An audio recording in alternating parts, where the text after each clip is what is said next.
Hello students, class 12th का chapter 11 alcohol phenol और ether का आज तीसरा भाग हम देखेंगे। पिछली वीडियो में मैंने आपको अल्कोहल के विरचन की कुछ विधियां बताई थी। अब आज हम लोग एक बहुत ही महत्वपूर्ण प्रश्न पढ़ने वाले हैं। प्राथमिक, द्वितीयक और तृतीयक तीनों अल्कोहलों में विभेदीकरण की कुछ विधियां हैं। या तो ये रिएक्शंस अलग अलग पूछी जा सकती हैं या फिर ये इस रूप में आती है कि प्राथमिक, द्वितीयक और तृतीयक अल्कोहल में आप अंतर कैसे करोगे। तो एक तरह से हम तीनों अल्कोहलों के रासायनिक गुण पढ़ने जा रहे हैं, है ना। तो देखिए इधर प्राथमिक अल्कोहल का जो सूत्र होता है वो है RCH2OH। फिर द्वितीयक अल्कोहल का सूत्र क्या है RrCHOH। और तृतीयक अल्कोहल का सूत्र क्या होता है R3COH।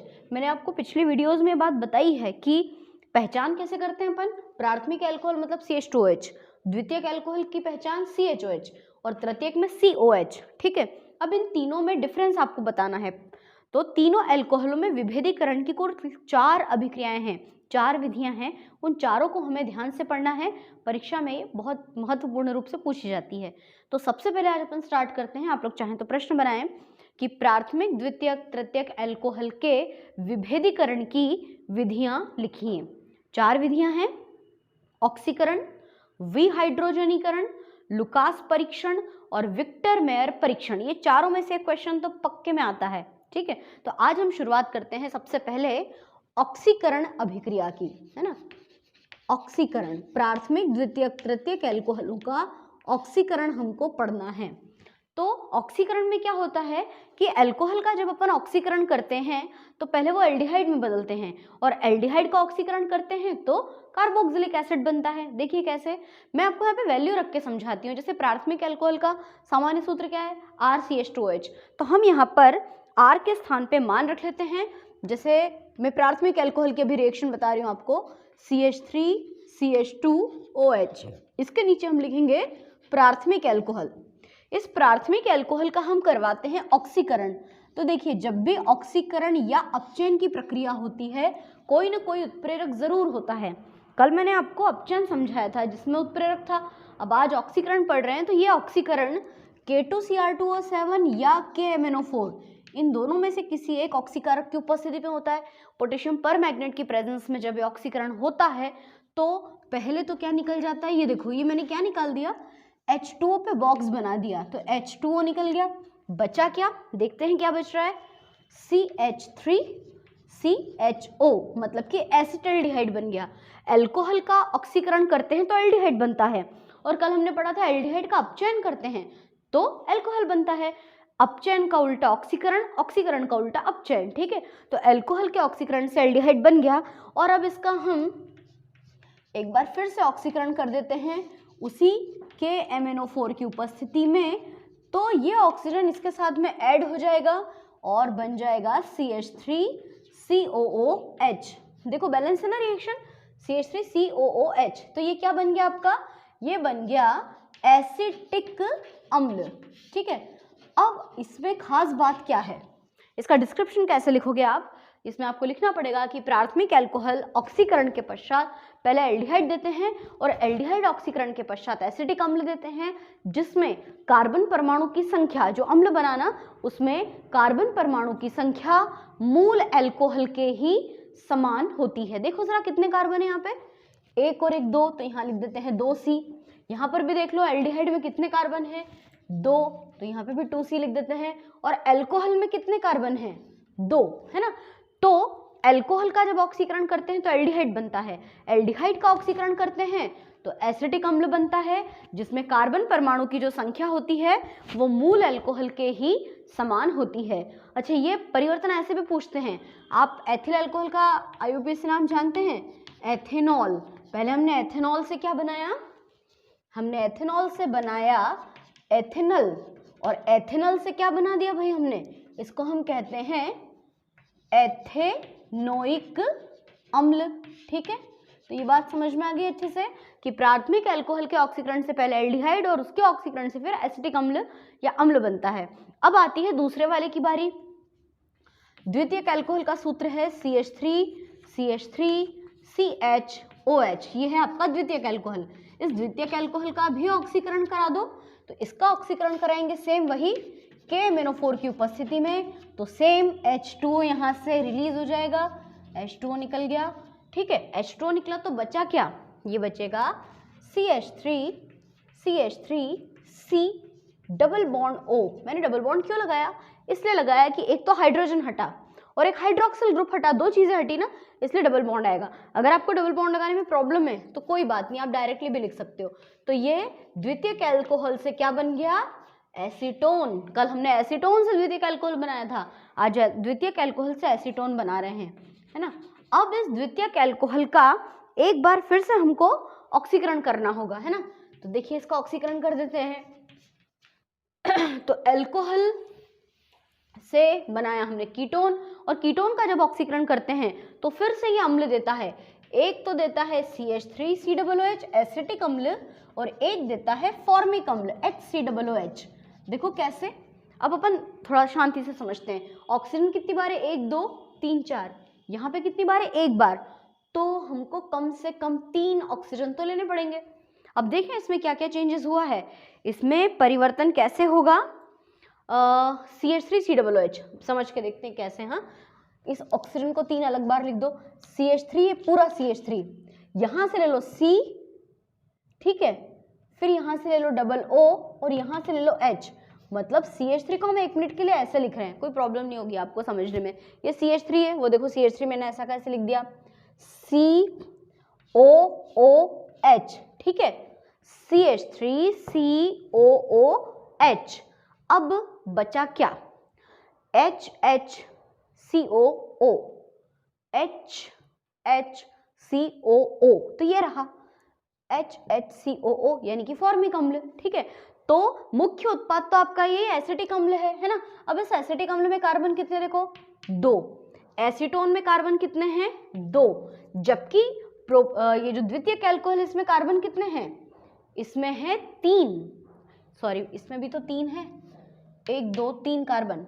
तो यहाँ पर ये परिवर्तन होगा कि द्वितीयक एल्कोहल का जब हम ऑक्सीकरण करते हैं तो एसीटोन बनता है, और एसीटोन का जब फिर से ऑक्सीकरण करते हैं तो फिर से ऑक्सीकरण करने पर एसिटिक अम्ल बन जाता है। एक और बात मैं आपको बताना चाहूंगी कि यहाँ अगर आपको फॉर्मिक एसिड नहीं निकालना है तो हम ऐसा भी तो कर सकते हैं कि यहाँ पर 3 के स्थान पे 4 ऑक्सीजन ले लें, और फॉर्मिक अम्ल निकालने के स्थान पर CO2 और H2O भी निकाल सकते हैं। अब देखो जरा ये कैसे पॉसिबल हुआ, समझाती हूँ मैं, दूसरी तरह से भी समझाती हूँ।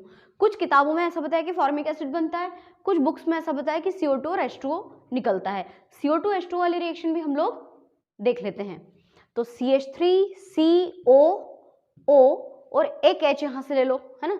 फिर से देखो मैं समझाती हूँ आपको, 4 ऑक्सीजन है ना, 1 2 3 4, तो आप तो 1 मिनट ये समझो, ये तो निकल गया आपका CO2, वो निकल गया CO2, है ना। ये CH3 है, इस CH3 का में से 2 H ले लो, तो H2O, ये निकल गया H2O। अब बचा क्या, यहाँ पे क्या बचा, CH, तो CH3COOH, ये बन गया आपका एसिटिक अम्ल। हम कैसे भी समझ सकते हैं, कोई प्रॉब्लम नहीं है। तो यहाँ पर परिवर्तन ये है कि देखो, प्राथमिक एल्कोहल का ऑक्सीकरण कराते हैं तो एल्डिहाइड बनता है, एल्डिहाइड का ऑक्सीकरण कराते हैं तो एसिटिक अम्ल बनता है, जिसमें कार्बन परमाणु की संख्या मूल एल्कोहल के समान होती है। जबकि एसीटोन का जब ऑक्सीकरण कराते हैं तो पहले द्वितीयक एल्कोहल का जब ऑक्सीकरण कराते हैं तो पहले एसीटोन बनता है, और एसीटोन का ऑक्सीकरण कराते हैं तो वही एसिटिक अम्ल बनता है, परंतु इसमें कार्बन परमाणु की संख्या मूल एल्कोहल की तुलना में 1 कम होती है। देखो यहाँ पे 3 कार्बन है, वहां पर 2 कार्बन है, क्लियर बिल्कुल। अब आते हैं अपन तृतीयक एल्कोहल पे। तृतीयक एल्कोहल का सूत्र ऐसा होता है ना कि 1 बार OH और 3 बार CH3। अब इस तृतीयक एल्कोहल में ये प्रॉब्लम है कि पोटेशियम परमैंगनेट की उपस्थिति में इसका ऑक्सीकरण नहीं होता है, इसको थोड़ा सा तीव्र ऑक्सीकारक की आवश्यकता होती है। तो फिर ये अगर आप ऐसा लिख दोगे कि भैया इसकी KMnO4 की उपस्थिति में हम ऑक्सीकरण कराते हैं तो कोई क्रिया नहीं होती है, नो रिएक्शन, क्योंकि ये एक मंद ऑक्सीकारक है, इसके लिए हमको तीव्र ऑक्सीकारक की आवश्यकता होती है। तो तीव्र ऑक्सीकारक हम ले लेते हैं यहाँ पे, हम यहाँ पे कौन सा तीव्र ऑक्सीकारक लेंगे, देखो यहाँ पे ऑक्सीजन लेने की जरूरत नहीं है, यहाँ पे हम डायरेक्टली लिखेंगे HNO3 की उपस्थिति में इसका ऑक्सीकरण हो रहा है, HNO3।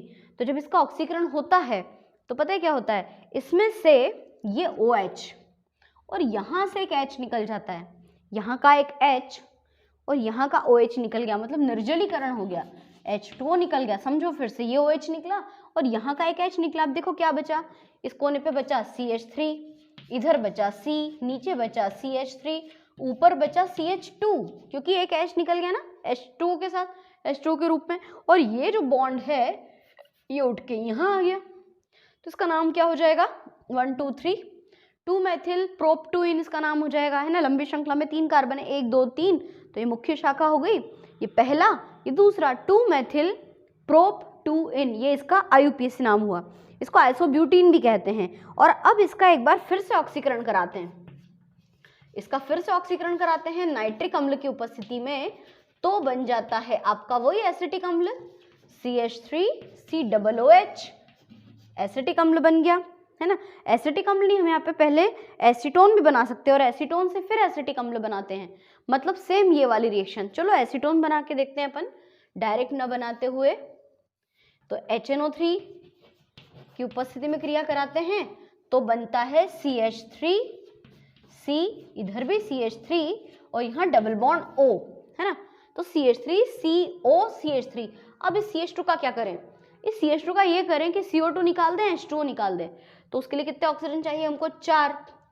H2O के साथ जाने के लिए 1 ऑक्सीजन और कार्बन के साथ जाने के लिए 2 ऑक्सीजन, तो CO2 प्लस H2O और 1 ऑक्सीजन यहाँ भी तो जुड़ेगा, तो acetone plus CO2 plus H2O, है ना। और फिर आगे क्या करोगे आप, अब इस एसीटोन का एक बार फिर से ऑक्सीकरण करा दें, ये एसीटोन का ही तो सूत्र होता है ना।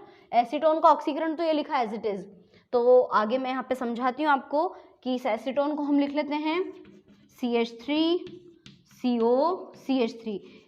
सेम वही रिएक्शन है, इसके 4 ऑक्सीजन की उपस्थिति में ऑक्सीकरण करा दो तो क्या बन जाएगा आपका CH3COOH एसिटिक अम्ल।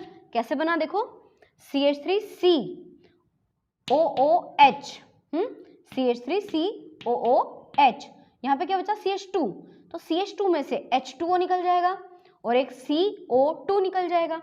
टोटल 5 बार ऑक्सीजन है ना, तो एक CO2 और एक H2O, और देखो जरा 5 ऑक्सीजन हुए कि नहीं, 2 और 1 3 और 2 5 हो गए।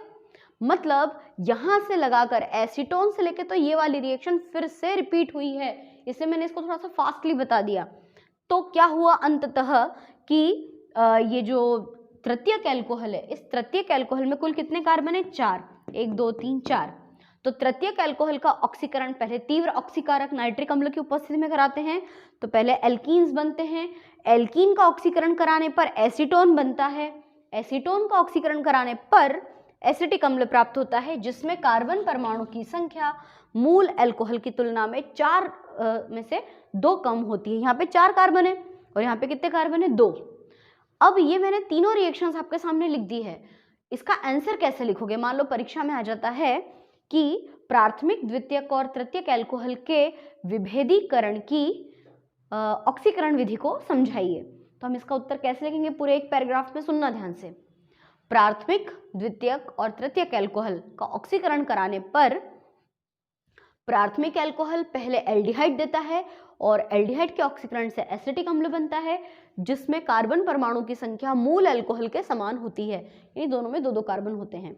द्वितीयक एल्कोहल का ऑक्सीकरण कराने पर पहले कीटोन देता है और कीटोन के ऑक्सीकरण से कार्बोक्सिलिक अम्ल बनता है, जिसमें कार्बन परमाणु की संख्या मूल अल्कोहल की तुलना में 1 कम होती है। यहाँ पे 3 कार्बन है, वहाँ पे 2 कार्बन है। और अंत में बताएंगे कि तृतीयक एल्कोहल मंद ऑक्सीकारक की उपस्थिति में ऑक्सीकृत बिल्कुल नहीं होता है, तो इसके लिए तीव्र ऑक्सीकारक नाइट्रिक अम्ल की उपस्थिति में जब इसका ऑक्सीकरण कराते हैं तो पहले तो निर्जलीकरण हो जाता है, जिससे कि एल्कीन्स बनते हैं। एल्कीन का ऑक्सीकरण कराते हैं तो पहले कीटोन बनता है और कीटोन का फिर से ऑक्सीकरण कराने पर एसिटिक अम्ल प्राप्त होता है, जिसमें कार्बन परमाणु की संख्या मूल अल्कोहल की तुलना में 2 कम होती है। अच्छी तरह से समझ में आया। तो ये बहुत इंपॉर्टेंट रिएक्शन है, सेपरेटली भी पूछ लें तो भी आपको आना चाहिए कि प्राइमरी अल्कोहल से एल्डिहाइड, सेकेंडरी अल्कोहल से कीटोन, है ना, और तृतीयक अल्कोहल से पहले एल्कीन्स बनते हैं।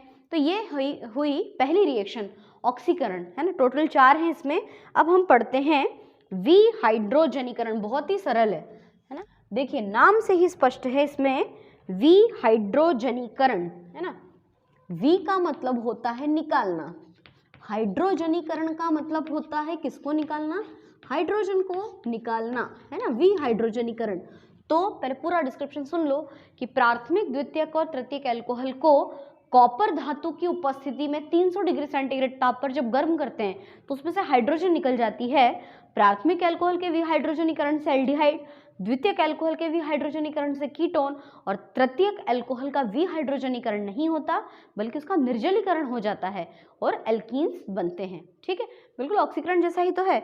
तो देखिए क्या करेंगे, इसको तांबे की उपस्थिति में 300 डिग्री सेंटीग्रेड ताप पर गर्म करते हैं। फर्स्ट वाली रिएक्शन देखते हैं। प्राइमरी अल्कोहल का सूत्र क्या है, RCH2OH।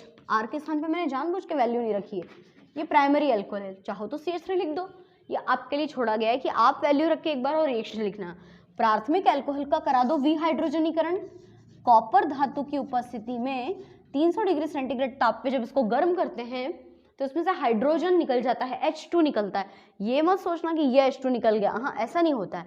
एक H यहाँ से निकला, एक H यहाँ से निकला, मतलब एक हाइड्रोजन इस तरफ से और दूसरा हाइड्रोजन दूसरी तरफ से। तो बचा क्या देखना जरा, यहाँ पे बचा R, यहाँ बचा CH और यहाँ बचा O, है ना, RCHO। ये क्या बन गया आपका, ये बन गया हमारा एल्डिहाइड।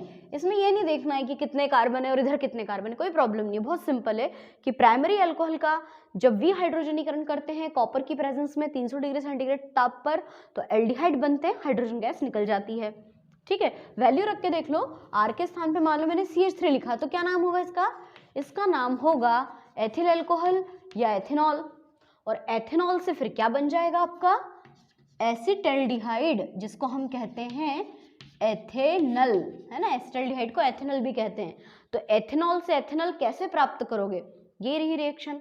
सेकेंड रिएक्शन आपकी द्वितीयक एल्कोहल, द्वितीयक एल्कोहल का सूत्र है RRCHOH। इस द्वितीयक एल्कोहल का भी विहाइड्रोजनीकरण कर दो कॉपर की प्रेजेंस में 300 डिग्री सेंटीग्रेड ताप पर। तो बहुत क्लियरली दिख रहा है कि एक H ये और एक H ये, दोनों H को निकाल दो, दोनों हाइड्रोजन्स को हमने निकाल दिया। तो देखो क्या बचा, RRC, चाहो तो डबल बॉन्ड O लिखो, चाहो तो डायरेक्टली भी लिख दो, कोई प्रॉब्लम नहीं है, है ना, हम इसको ऐसे भी लिख सकते हैं। तो ये क्या बन गए आपके कीटोन। सेकेंडरी अल्कोहल से क्या बन जाता है, कीटोन। वैल्यू रख के देख लो, दोनों R के स्थान पे CH3 रख दो तो इसका नाम क्या होगा, इसका नाम होगा 2-प्रोपेनॉल, है ना, 2-प्रोपेनॉल या आइसोप्रोपिल अल्कोहल, है ना। और इससे जो कीटोन बनेगा वो कौन सा वाला कीटोन होगा, काफी प्रसिद्ध कीटोन है, नेल पॉलिश रिमूवर, मतलब कि एसीटोन। और एसीटोन का IUPAC नाम होता है प्रोपेन 2-ऑन, है ना, प्रोपेन 2-ऑन भी कहते हैं इसको या 2-प्रोपेनॉन भी कहते हैं। अब आता है तीसरा, ये तीसरा वाला ना बहुत इजीली विहाइड्रोजनीकृत भी नहीं होता है, जैसे ऑक्सीकरण में भी इजीली नहीं हुआ, तीव्र ऑक्सीकारक की जरूरत पड़ी, ऐसे ही इसका जब विहाइड्रोजनीकरण करते हैं तो इसका विहाइड्रोजनीकरण नहीं होता बल्कि निर्जलीकरण हो जाता है, पानी का अणु निकल जाता है इसमें से। देखते हैं कैसे। तृतीयक वाले का सूत्र क्या होता है, R, 3 बार R और 1 बार OH, है ना, ये 3 बार R लेते हैं तो क्यों ना हम इसमें भी मान रख दें, है ना। तो चलो मान रख लेते हैं यहाँ पर CH3 CH3 CH3, इसका नाम होगा तृतीयक एल्कोहल या इसको हम कहते हैं आइसोब्यूटिल अल्कोहल, है ना, तृतीयक ब्यूटिल अल्कोहल या आइसोब्यूटिल अल्कोहल। इसका विहाइड्रोजनीकरण कर दो कॉपर की उपस्थिति में 300 डिग्री सेंटीग्रेड ताप पर तो इसमें से हाइड्रोजन नहीं निकलता। क्यों नहीं निकलता, क्योंकि इसमें अल्फा हाइड्रोजन प्रेजेंट नहीं है। अल्फा हाइड्रोजन किसको बोलते हैं, देखो क्रियात्मक समूह, क्रियात्मक समूह के पास वाले कार्बन को कहते हैं अल्फा कार्बन, और इस अल्फा कार्बन पर जितने हाइड्रोजन होते हैं उनको बोलते हैं अल्फा हाइड्रोजन। तो इसमें 2 अल्फा हाइड्रोजन है, इसके पास 1 अल्फा हाइड्रोजन है, इस बेचारे के पास कोई अल्फा हाइड्रोजन नहीं है। तो ये क्या करता है, H2 रिलीज कर देता है। H2 कैसे रिलीज करेगा, ये OH और एक H यहाँ से निकाल दो, H2O को हटा दो, तो ये रहा H2O हट गया। अब बचा क्या देखते हैं, CH3, C नीचे CH3, ऊपर बचा है CH2, CH3 में से एक H हटा दिया ना तो CH2, और ये जो OH वाला जो बॉन्ड था वो यहाँ से फुटकर यहाँ आ गया। तो ये क्या बन गया, इसको बोलेंगे आइसोब्यूटीन, या आइसोब्यूटीन न बोलते हुए आइसोब्यूटीन क्यों बोलते हैं इसको, ये बात भी समझ लो। एक तो क्या है, सीधी श्रृंखला है, नहीं आड़ी टेढ़ी श्रृंखला है, इसलिए आइसो, और ब्यूट इन, है ना, ब्यूट इन, क्यों? क्योंकि डबल बॉन्ड है, 4 कार्बन है, तो आइसोब्यूटीन कह लो या 2 मेथिल 2 प्रोपीन भी कह सकते हैं हम इसको। तो आज मैंने आपको 2 रिएक्शंस बताई, कौन कौन सी? दोनों प्राइमरी, सेकेंडरी और टर्शियरी अल्कोहल के विभेदीकरण की टोटल 4 विधियां हैं, जिनमें से आज हमने 2 कवर की हैं, ऑक्सीकरण और विहाइड्रोजनीकरण। नेक्स्ट 2 विधियां हम लोग अगले वीडियो में पढ़ेंगे।